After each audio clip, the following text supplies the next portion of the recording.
Chemical hair டைக்கு bye சொல்லிட்டு natural hair டைக்கு ஹை சொல்லுங்க. அமோனியா சல்ஃபேட் பிபிடி இல்லாமல் தயாரிக்கப்பட்ட ஜிகே நேச்சுரல்ஸோட நேச்சுரல் பிளாக் ஹேர் டை. இஸ்ரேலுடைய பிரதமர் பெஞ்சமின் நித்தானியாகு அவர்கள் அமெரிக்காவுடைய அதிபர் டொனால்ட் ட்ரம்போடு 3 மணி நேரம் மூடப்பட்ட அறையிலே ரொம்ப ரகசியமாக ரொம்ப more confidential talk had been done. இந்த ஏவுகணை தொழில்நுட்பம் உலகத்தில் ரொம்ப நம்பர் 1 இருக்கிற ஈரான் அமெரிக்க தளங்களையும் இஸ்ரேலை நோக்கி அடுக்கி விட்டார்கள் என இன்டெலிஜென்ஸ் தகவல் வந்துட்டு கம்ப்ளீட்டாக நிறுத்தி வச்சிருக்காங்க. எந்த நேரம் பேச்சு கொலாப்ஸ் ஆனால் அடிஷா காலி. இப்போ அமெரிக்கா அடிக்க விரும்பவில்லை. அதற்கு காரணம் என்ன என்ற கேள்விக்கு நான் பதில் சொல்றேன். அல் ஃபத்தா அப்படின்னா வெற்றின்னு அர்த்தம். வெற்றி நம்பர் 1, வெற்றி நம்பர் 2. குர்ரம் ஷோர் அப்படின்னா குர்ரம் என்றால் சிங்கம், சிங்கத்தின் லயன் ஆச்சர். அது 1, 2, 3, 4 ஆக இப்படி ஒவ்வொரு ஏராளமாக வச்சுருக்கேன். அது எவ்வளோன்னு வச்சுருக்கேன்னா வெறும் 300லேருந்து 1400, 1800, 2000. இதை போட்டால் என்ன ஆகுனா எவ்வளோ மணிக்குன்னா 13 முறை ஒளியை விட வேகமாக பாயக்கூடியது. அதனுடைய மொத்த வேகத்தின் அளவு 20,000 மைல் பெர் ஹவர்ஸ். அவ்வளோ பயங்கரமான ஸ்பீடு. இப்போ என்ன பிரச்சனை, இஸ்ரேல் ஏன் வாயை புத்திக்கிட்டு இருக்கான் அமெரிக்கான்னா, அந்த டெக்னாலஜியை பயன்படுத்தி அது யார் கொடுத்துருக்காங்கன்னா வடகொரியாவிலேருந்து கொடுத்துருக்காங்க. அந்த டெக்னாலஜியை பயன்படுத்தி இப்போ அந்த குர்ரம் ஷோரை பன்மடங்கு வீரியமாக ஆக்கிட்டாங்களாம். அதில் எப்படி ஆக்கியிருக்கேன்னா 2 வார்ஹெட்ஸ் இருக்கான்.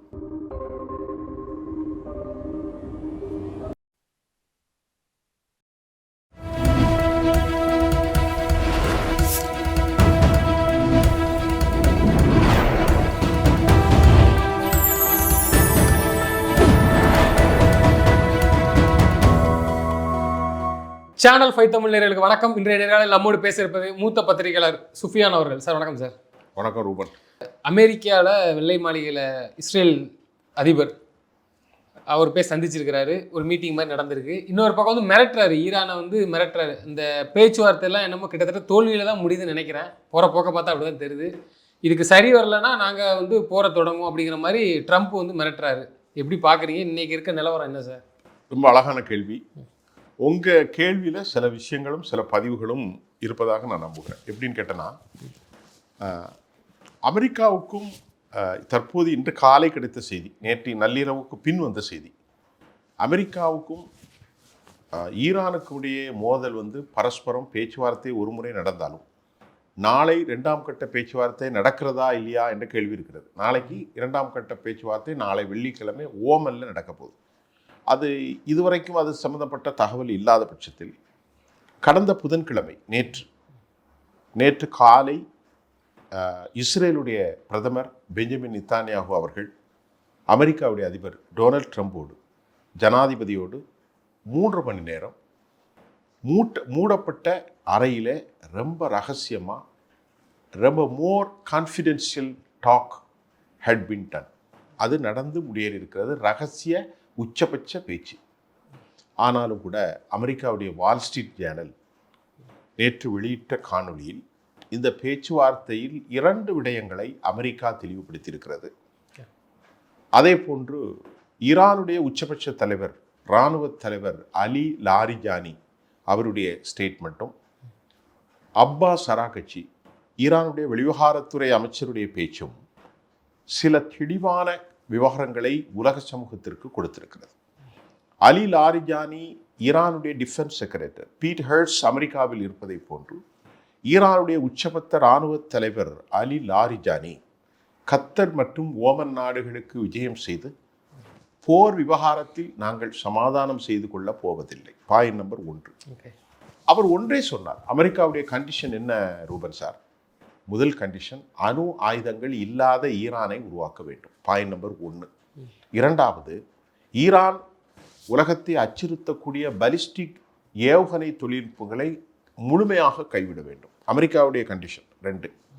3வது, ஈரானில் உள்நாட்டு விவகாரங்கள், ஈரானில் நடக்கக்கூடிய அந்த போராட்டங்கள், process and protest against government should not be take. இனி வரும் காலத்தில் கடுமையான நடவடிக்கை எடுப்பதோ மக்களை படுகொலைகள் செய்வதோ உடனடியாக நிறுத்த வேண்டும். இந்த மாதிரி ஒரு கண்டிஷன்களில் அமெரிக்கா போடுகின்ற நேரத்தில், இஸ்ரேல் போடுகின்ற நேரத்தில் அவர் சொன்னார், ஈரான் சொல்லிச்சு, இங்கே பாருங்கள், ஒரு விஷயம் வேணால் கொஞ்சம் பேசி பார்ப்போம். அணு ஆயுத விஷயத்தில் எங்களுக்கும் அமெரிக்காவுக்கும் 2015 ஒபாமாவுடைய காலத்தில் ஒரு அக்ரிமெண்ட் நடந்துச்சு. அதை முழுமையாக அழித்தது, மடைமாற்றம் செஞ்சது டொனால்ட் ட்ரம்ப். அந்த விஷயம் நம்ம பேசுவோம், 10 ஆண்டா 11 ஆண்டா அப்படின்னு. ஆனால் அதுவும் என்னென்னா, நல்ல பணிகளுக்கு என்ரீச் செய்வதற்கு நாங்கள் ரெடியாக இருக்கோம். உதாரணத்துக்கு எங்கள் நாட்டுடைய எரிசக்தி விவகாரத்தில் நாங்கள் தயாராக இருக்கிறோம். எங்கள் நாட்டுடைய மருத்துவத்தில் சோலார் மற்றும் எலக்ட்ரிசிட்டி கன்சியூம், இதெல்லாம் நாங்கள் அணு ஆயுதத்தை பயன்படுத்துகிறோம். நாங்கள் ஐஏஇ வர வைக்கிறோம், இன்டர்நேஷ்னல் அட்டோமிக் ஏஜென்சி எங்கள் நாட்டுக்கு வரட்டு, எனர்ஜி ஏஜென்சி எங்கள் நாட்டுக்கு வரட்டு, IAEA அவங்க கூட பார்வையிட்டு நாம் ஒரு பொதுக்குழு வைப்போம். ஆனால் என்ரிச் இப்போ எங்கள்கிட்ட 450 கிலோகிராம் இருக்குது. அதை ஸ்டாக் பைல்ஸோ அது பற்றிய கழிவுகளையோ நாங்கள் கொடுக்கவே போக மாட்டோம். நீ எந்த நாட்டுக்கு அது எதுக்கு வச்சிருக்கிறாங்க, அதுதான் அவங்க சொல்கிறாங்களா, அதை வச்சு தான் 3% நல்ல செய்யுங்க சார், 3% என்ரிச் பண்ணுற ப்ராசஸ்னால் இட் இஸ் டேக் மோர் தசாப்தம், கொஞ்ச நாள் இல்லை, பல வருஷம், 10 வருஷம் 20 வருஷம் அதை பண்ணிக்கிட்டே இருக்கணும். புளுட்டோனியம் யுரேனியம் பண்ணி அது ஒரு குறிப்பிட்ட ஃபார்மேட்டில் வரும். 300 கிலோ 400 கிலோ இவ்வளோதான் இருக்குமா சார்? அது அரை டன்னில் நிறைய ஜெயிக்க முடியாது, ஒரு 20 குண்டு பண்ணலாம். 20 குண்டு பண்ணால் தான் போதுமே. ஹிரோஷிமா நாகாசாகியில் எத்தனை குண்டு போட்டாங்க? 2 குண்டு போட்டதே நாடு காலி. 20 குண்டுனா இப்போ என்னன்னா, அதை சொல்கிறேன். இப்போ அவங்க என்ன சொல்கிறாங்க, அதெல்லாம் பண்ண முடியாது. ஒன்று. ரெண்டாவது, உலகத்தில் பெரிய தொழில்நுட்பம் நாங்கள் தான் வச்சுருக்கோம். பலிஸ்டிக் வச்சுருக்கோம், ஹைப்பர் சோனிக் வச்சுருக்கோம், சூப்பர் சோனிக் வச்சுருக்கிறோம், ஏர் டிஃபென்ஸ் வச்சுருக்கிறோம், மெரிட் எல்லாமே இருக்குது. அதெல்லாம் நாங்கள் கட்டுப்படுத்த முடியாது. சாவரின் நேசத்தை we have a right to protest our territory. எங்கள் நாட்டை பாதுகாப்புறதுக்கு எங்களுக்கு உரிமை இருக்குது. இது சாவரின் கொண்ட எல்லா நாடுகளுக்கும் உண்டு, இறையாண்மை கொண்ட எல்லா தேசத்துக்கும் உண்டு. அதை பற்றிலாம் நீ பேசவே கூடாது, நாட் கன்சிடர். உள்நாட்டு விவகாரத்தில் நீ எவ்வளோ அடக்குறா, சீனா எவ்வளோ அடக்குது, உலகம் உள்ள அடக்குது, அதை பற்றி நீ எப்படி பேச முடியும் அப்படிங்கிறத they made very clear statement. America Iran சொல்லிட்டாங்க. இப்போது பெஞ்சமின் நெதன்யாஹூ அமெரிக்காவுக்கு போகிறார். 3 மணி நேரம் என்ன பேசினார்? வால் ஸ்ட்ரீட் ஜேர்னல் சில கருத்தை வச்சுருக்கு. என்ன பேசினார் என்னாலும் அவர்களுக்கு கொஞ்சம் கசியும், ரொம்ப மோர் கான்ஃபிடென்ஷியல், ரகசியம்.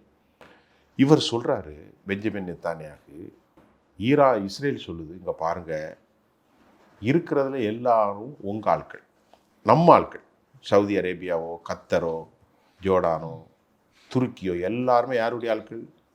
அமெரிக்காவுடைய ஆட்கள். கத்தரில் அல் உதீத் அப்படிங்கிற ஒரு தலம் இருக்குது, அல் புஜைராங்கிற தலம் ஒன்று அங்கே இருக்குது, எங்கள் யுனைடெட் அரப் எமிரேட்ஸில். சவுதியில் அமெரிக்காவுடைய தலம், ஜோர்டனில் மிகப்பெரிய தலம், சிரியாவில் பெரிய தலம், பஹ்ரைனில் பெரிய தலம், எல்லாவற்றையும் விட சூப்பர் தலம் குவைத்தில் இருக்குது. அப்போ அமெரிக்காவுக்கு என்ன எல்லா அரபு நாடுகளில் எல்லா நாட்டிலையும் தலம் இருக்குது. கடல் வழி, நம்ம ஊரை பார்த்தா இந்த பக்கம் கடல், அந்த பக்கம்னா இங்கேருந்து காசிமேடு தொலையில் இருக்கிற மாதிரி ஒரு இடம், அந்த இடத்துலையும் இருக்குது. இப்போது இந்த ஒருத்தன் தான் வம்பு பண்ணிகிட்டு இருக்கான். யார்? ஈரான். இவனை காலி செஞ்சுட்டா நமக்கு ரொம்ப பிரச்சனை இல்லை அப்படின்னு யார் போய் சொல்கிறா? பெஞ்சமின் போய் சொல்கிறார் அமெரிக்காவில். அவங்களுக்கு தெரியும், சொல்லாருன்னா நான் அவங்களுக்கு தெரியாமல் இருக்கு. இவனுக்கு கூட கை கொடுத்துருக்கிறது யார்? சீனாவும் ஜிபிங்கும் புட்டினும் கை கொடுத்துருக்குறான் ஈரானோட. ஆமாம், ஈரானுடைய பார்ட்னர்ஷிப். அதே மாதிரி வடகொரியாவும் கை கொடுத்துருக்கிறது. அவ்வளவு தொழில்நுட்பத்தையும் கொடுத்து வச்சிருக்கிறான். அதனால் நீங்கள் அணு ஆயுதங்களை மட்டும் கையெழுத்து போட்டால் நாங்கள் ஃபுல்ஃபில் ஆக மாட்டோம். யார் சொல்கிறா?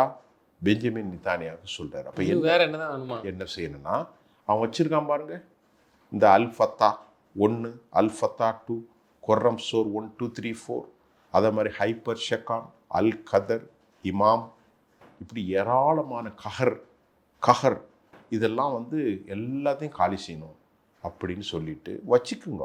எப்படி பேச்சு பாருங்கள், ஒரு 300 கிலோமீட்டர் 200க்குள்ளே வச்சுக்கிடுங்க. குறைந்த தூரம் ஷார்ட்டேஜ். எங்கள் நாட்டை அடிக்கிற மாதிரி நீங்கள் பேசும்போதே கொஞ்சம் சிரிக்கிறீங்க. ஏன்னா நல்ல நியாயம்ப்பா, நம்ம ஊரில் பேசுனாங்களே 2000 வழி இருக்குமா என்னமோ. கடந்த 2000 கிலோமீட்டர் தொலைவு சார், டெல்லவிக்கும் ஈரானுடைய டெஹரானுக்கும். அதெல்லாம் வைக்கவே கூடாது. யார் சொல்கிறா? இவர் சொல்கிறாங்க. இப்போ இந்த கண்டிஷன் நான் எப்படி ஏற்றுக்குவேன்? நீ வச்சிருக்கிய 20 குண்டு 90 குண்டு வச்சுருக்கான் அணுகுண்டு. யார்? இஸ்ரேல் 90 குண்டு வச்சுருக்கான். ஏர் டிஃபென்ஸ் சிஸ்டம் ஃபுல்லாக வச்சுருக்கிறான். எல்லாமே வச்சுருக்கான். இப்போ அமெரிக்கா அழுத்தம் கொடுக்குது, இல்லைன்னா அடிப்பேன்.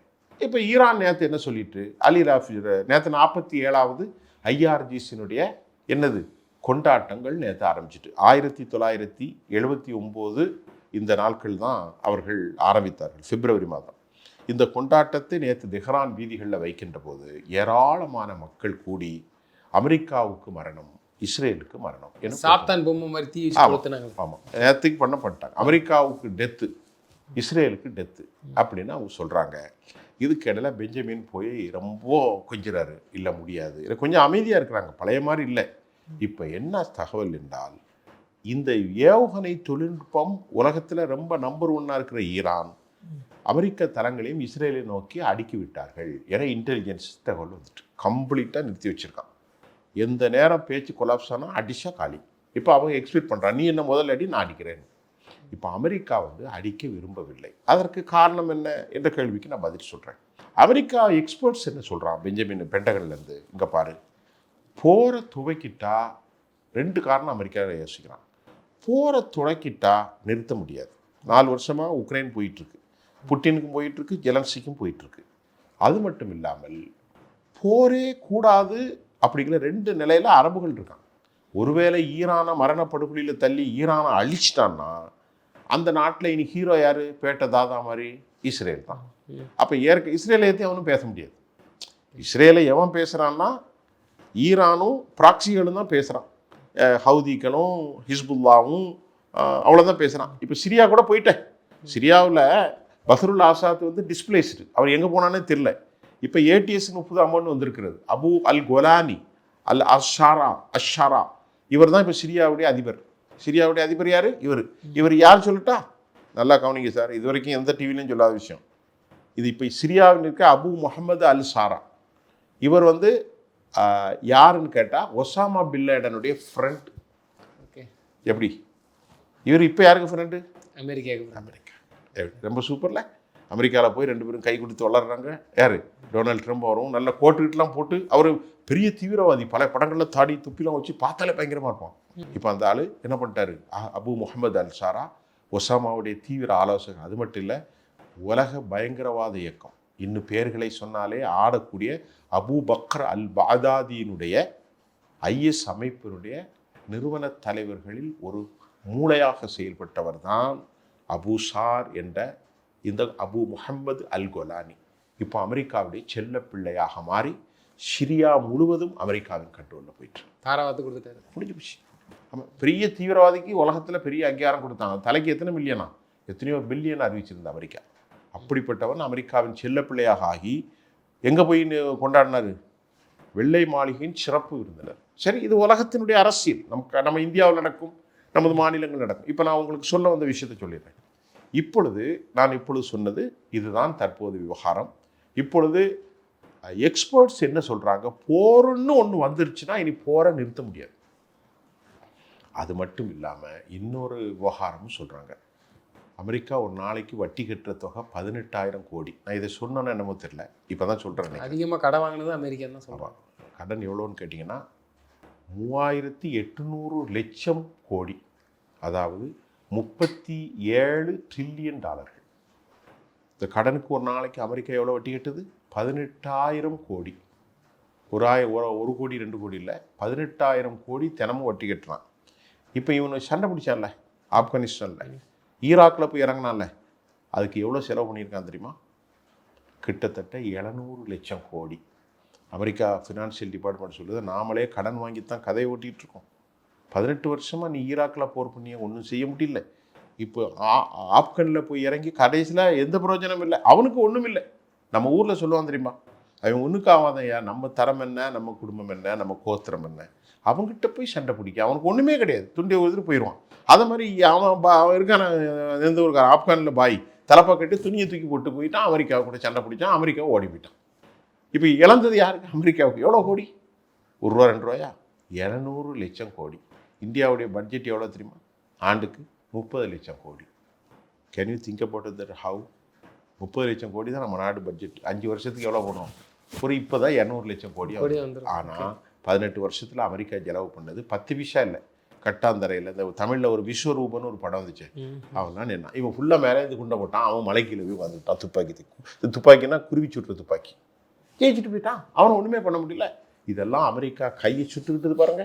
இந்த ஞாபகம்லாம் வந்திருக்கு. கவனமாக இரு, இவன் பெரிய ஆள், இவன் அடிச்சுட்டா சிக்கலாயிரும். அவன் நாட்டில் வறுமை இருக்குது. எந்த நாட்டில்? ஈரானில் பெரிய வறுமை இருக்குது. ஈரானில் 14 லட்சம் ஒரு டாலர் வாங்குறதுக்கு 14 லட்சம் 16 லட்சம் ரியாலை கொடுத்தா தான் ஒரு டாலர் வாங்கலாம். நம்ம ஒரு டாலர் வாங்குறதுக்கு இந்தியாவில் 90 ரூபா கொடுக்குறோம். எண்ணி ஒரு 50 ரூபாய் 20 ரூபா தாளையும் கொடுத்தா ஒரு டாலர் கிடைக்கும். ஆனால் பொருளாதார தடை விதிச்சது அன்னையிலேருந்து அந்த இப்போ ஈரான் என்ன சொல்கிறான், இந்த விஷயத்தெல்லாம் விட்டு அணு ஆயுத விஷயத்தில் நீ வந்து பாரு. IAEA international atomic energy agency this must come and find out the place what we need will take action. இது நியாயமான கேள்வி, ஈரான் தரப்பு வைக்கக்கூடிய ஒரு விஷயமா இருக்குது. ஆனால் நம்ம தொடர்ச்சியாக பார்த்துருப்போம் ஈராக்கில் என்ன நடந்துச்சு. இதெல்லாம் அமெரிக்கா ஏற்றுக்காத, எனக்கு நீ போடுனா போடு, இல்லாட்டா நான் இப்படி தான் பண்ணுவேன்னா அதில் தெளிவாக இருக்கிறாங்க. இது அவங்களுக்கும் தெரியும். இப்படி நம்ம எத்தனை வருஷம் தான் சொல்லி பார்க்குறது, வந்து பாரு என்ற இல்லை, நாங்கள் எங்களுடைய நல்ல விஷயங்களுக்கு தான் அதெல்லாம் பண்ணுறோம். அவங்க ஓப்பன் டிக்ளேர் கொடுத்தாலும் அவங்க கேட்க மாட்டாங்களே. அவங்களுக்கு தெரியும், நீ வந்து பாரு, எனக்கு அதுங்க ஒன்றும் இல்லைன்னு தெரியும், நீ நல்ல விஷயம் தான் நீ வைக்கக்கூடாது. அமெரிக்காவுக்கு தெரியும் ஒன்றும் இல்லைங்கிறது. அதைத்தான் கேட்குறேன். அப்படிங்கும்போது இது எப்படி ஈரானும் ஏற்றுக்கும்? எப்படியும் வந்து பார்த்தாலும் நீ பண்ண தான் போகிற, போர் நடத்த தான் போகிறாங்களா அவங்களுக்கும் தெரியும். அமெரிக்காவும் ஒன்றும் விட மாட்டேன், நீ மொத்தத்தையும் காலி பண்ண வரைக்கும் நீ எதுக்கு நீ இதெல்லாம் வச்சிருக்கிற அப்படிங்களா அவங்களும் தெளிவாக இருக்கிறாங்க. இதுக்கு வாய்ப்பே இல்லையே, பேச்சுவார்த்தை நடத்தினாலும் முடியாது. ஏன்னா போகிற சூழல் அப்படி தான் இருக்குது, எங்கேயுமே நிற்காதுங்கிறது வெளிப்படையாக தெரியுது. நான் சொன்ன அந்த கண்டிஷன் நடக்குன்னு நினைக்கிறீங்களா நீங்கள்? பலிஸ்டிக்ஸே வைக்க மாட்டோம் கண்டிப்பாக வாய்ப்பு. அவர்கிட்ட இப்போ நேற்று அனுப்பி விட்டான். அமெரிக்காவில் ஆப்ரஹாம் லிங்கன் பக்கத்தில் 2 ஷாஹின் அனுப்பினான். அதாவது ஷஹீத் சாட்சி, அது பேர் சாட்சி. அவங்க இந்த குரானிக் நேமும் வைக்கிறாங்க. ஷஹீத் அப்படின்னா சாட்சின்னு அர்த்தம். அப்புறம் வந்து கஹர் அப்படின்னா டே ஆஃப் ஜட்ஜ்மெண்ட், சால்வேஷன் டேஜில் சில மூஞ்சிகள்லாம் கருத்து இருக்கும் ஆண்டவருக்கு முன்னாடி நிற்கும் போது. பைபிளில் கூட உங்களுக்கு தெரியும் நினைக்கிறேன். அந்த நாளில் kingdom of God all this human எல்லாருமே கேதர் ஆகும்போது சில மூஞ்சிகள் கருத்து இருக்கும் ஆண்டவருக்கு நரகத்துக்கு போகிறது. அதுக்கு பேர் அல் கஹர் அப்படின்னு ஒரு வச்சுருக்காங்க. அல் ஃபத்தா அப்படின்னா வெற்றின்னு அர்த்தம். வெற்றி நம்பர் 1, வெற்றி நம்பர் 2. குர்ரம் ஷோர் அப்படின்னா, குர்ரம் என்றால் சிங்கம், சிங்கத்தின் லயன் பாய்ச்சல், அது 1, 2, 3, 4. ஹைபர் ஷகான், அது பாரசீக மொழியில் ஒரு பெரிய விஷயம். இந்த குர்ரம் ஷோருங்கிறது ஈராக்குடைய போரில் கைப்பற்றப்பட்ட ஒரு நகரம். அதனால அதனுடைய பேரை வச்சிருக்காங்க அப்படின்னு சொல்லப்படுது. ஆக இப்படி ஒவ்வொரு ஏராளமாக வச்சுருக்காங்க. அது எவ்வளோன்னு வச்சுருக்காங்கன்னா வெறும் 300லேருந்து 1400, 1800, 2000. இதை போட்டால் என்ன ஆகுனா எவ்வளோ மணிக்குன்னா 13 முறை ஒளியை விட வேகமாக பாயக்கூடியது. ஒளி அளவை விட ஹலோ அப்படின்னு சொன்னால் ஒரு செகண்ட் வருதுல்ல, இதை விட இப்போ ஹலோ அப்படின்னா அங்கே வருது கேட்கனா அதை விட 13 மடங்கு வேகத்தில் போகக்கூடிய அதனுடைய மொத்த வேகத்தின் அளவு 20,000 மைல் பெர் ஹவர்ஸ். அவ்வளோ பயங்கரமான ஸ்பீடு. அந்த ஸ்பீடில் இன்டர்நேஷ்னல் எக்ஸ்பர்ட் சொல்கிறாங்க வேர்ல்டில் இருக்கக்கூடிய ஏர் டிஃபென்ஸ் சிஸ்டத்திலே அமெரிக்காவினுடைய பேட்ரியாட், அமெரிக்காவுடைய தாடு, அதுக்கப்புறம் அயன் டோம் இஸ்ரேலில் இருக்கக்கூடியது, 3வது டேவிட் சில்லிங், 4வது ஏரோ 3 அயன், இதை தாண்டி பேட்ரியாட், அதை தாண்டி தாடு, இந்த 5 தான் இருக்குது. ஆனால் இந்த 5ம் கடந்த 12 வருஷம் தோற்று 12 நாள் போர் நடந்துச்சுல கடைசியில், அது வந்து தடுக்கவே முடியாது, அப்படி போய் விழுந்துடும். இப்போ என்ன பிரச்சனை, இஸ்ரேல் ஏன் வாயை புத்திக்கிட்டு இருக்கான் அமெரிக்கான்னா, இப்போ இந்த போர் பட்டி ஜூலையில் அடைச்சி போர் இப்போ கிட்டத்தட்ட ஒரு வருஷத்துக்கு கொஞ்சம் கம்மியாகிட்டு 7-8 மாதம் ஆச்சு. இதில் அவன் என்ன பண்ணிட்டான்னா மறுபடியும் MARWன்னு ஒரு டெக்னாலஜிஸ் இருக்குது. அந்த டெக்னாலஜியை பயன்படுத்தி, அது யார் கொடுத்துருக்கான்னா வடகொரியாவிலேருந்து கொடுத்துருக்கான். அந்த டெக்னாலஜியை பயன்படுத்தி இப்போ அந்த குர்ரம் ஷோரை பன்மடங்கு வீரியமாக ஆக்கிட்டாங்களாம். அதில் வந்து எப்படி ஆக்கியிருக்காங்கன்னா 2 வார்ஹெட்ஸ் இருக்கான். அந்த முன்படம் வார்ஹெட்ஸுங்கிறது முன்னாடி, அந்த மொனை வெடித்த உடனே கிளஸ்டர் ஏவுகணைகளாக மாறி, நான் ஏற்கனவே சொல்லியிருக்கேன், அது நிறைய கிளஸ்டர் ஆகி அந்த வார்ஹெட்ஸில் MARW இது வந்து வந்துடும். 1. 2வது ஸ்டெல்த்து, திருட்டு விமானங்கள் உள்ளே வர்றதுக்கு கண்டுபிடிக்கிறதுக்கு PLGY 85 PLG 85B அப்படிங்கிற ஒரு பெரிய ரேடாரை கொடுத்துருக்கான். யார்? சீனா. PLG 27A PLG 27 கொடுத்துருக்கான். அப்புறம் ஒரு 28 கண்டெய்னரில் பெரிய கர்கோ விமானங்களில் போய் இறங்கிச்சு. அதுக்குள்ளே என்ன இருக்குன்னே தெரியல. அதில் எது வேணாலும் இருக்கும். புரியுதா? அடுத்தடுத்த செய்தியில் நான் F-35 குறித்து வேற ஒரு செய்தி உங்களுக்கு தரேன், இன்னொரு செய்தியில் தரேன். இப்போ இதெல்லாம் அமெரிக்காவுக்கு நன்கு தெரியும். அவன் பலம் என்ன, அவனுடைய பலவீனம் என்ன. ஏன்னா அமெரிக்காவுடைய CIA இருக்க பாருங்க, central institute of agency, US agency, அது ரொம்ப வலிமையான உளவு அமைப்பு. அதே போன்று மொசாத்தும் வலிமையான உளவு அமைப்பு. ரெண்டு பேருக்குமே தெரிஞ்சிருக்கு. அது சாதாரண விஷயம் கிடையாது. அதனால தான் தனி விமானத்தில் இஸ்ரேல் ஜமீர் சென்றார் அமெரிக்காவுக்கு. இப்போ நடந்து ஒரு 3 வாரத்துக்கு முன்னாடி சென்று பென்டகனில் ஆலோசனை நடத்தி நேர இஸ்ரேலுக்கு வந்து இறங்கி டேவிட் பர்னே மொசாத்தினுடைய தலைவரும் இஸ்ரேல் கர்ட்ஸ் இஸ்ரேலுடைய டிஃபென்ஸ் மினிஸ்டரோடும் ஆலோசனை நடத்தினாங்க. ஆலோசனை நடத்தினாலும் இஸ்ரேலில் ஒட்டுமொத்த கடும் போக்குவாதிகள் கூற்று என்னதான் இருந்தாலும் ஈரானை இப்படி விட்டுறவே கூடாது, ஈரானை துவம்சம் செய்யணும், that fully annihilated from their own territory, இந்த இதுலேருந்து ஃபுல்லாக தொடச்சி எறியணும், அந்த மாஸ் கூட இருக்கக்கூடாது அப்படின்னு சொல்கிறான். ஈரான் வந்து அதுக்கு தயங்குற மாதிரி இல்லை. இதுதான் இப்போ உள்ள நிலை. நிச்சயமாக சார், வரக்கூடிய காலங்களில் தான் அது நீங்கள் சொன்ன மாதிரி என்னென்னு தெரிய வரும். தொடர்ந்து தங்களது கருத்துக்களை பயந்தமைக்கு நன்றி. நன்றி, ரொம்ப நன்றி சார்.